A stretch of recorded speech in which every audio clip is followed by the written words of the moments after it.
कइले नी जबिया हो तू हवा जादो जी हम हई साह हो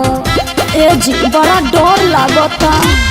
लव मैरिज कइले नी जबिया हो तू हवा जादो जी हम हई साह हो तहरा बाबूजी से बात कइल चाहिए हो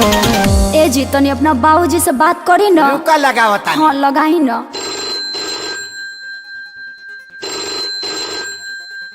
हो पप्पा हम बियाह कैले लियो का बियाह कैले लिए हमरा ले बतैले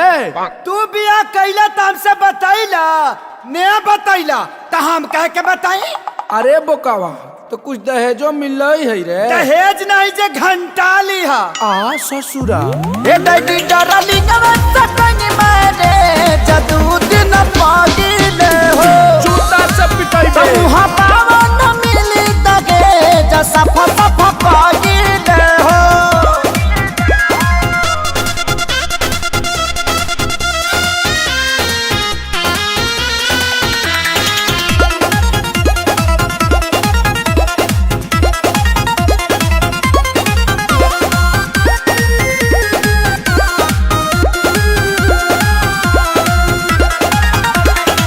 एक तो गलती कइले बनी जा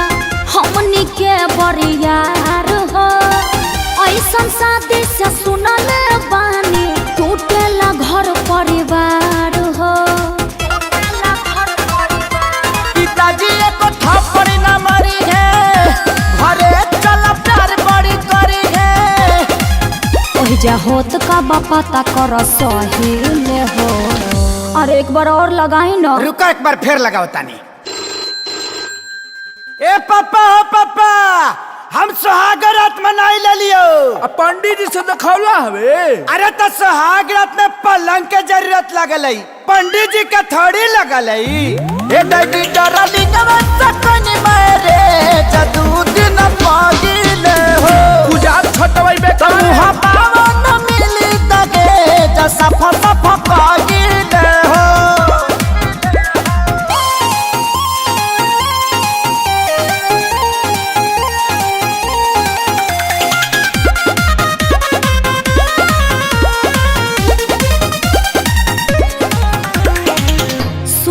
अखिलेश हमार का पता के रूह हो वही जा जाए से पहले देख छोटका के मुँह हो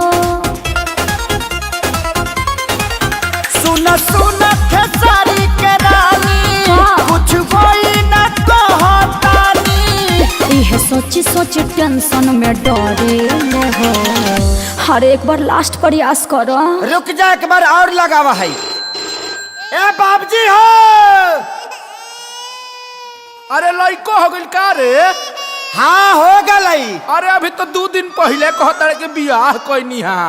अरे जियो के ऑफर में डाउनलोड कर ले लाई बाबजी ए डैडी डरली नवत कनी मारे जदू दिन पागिले हो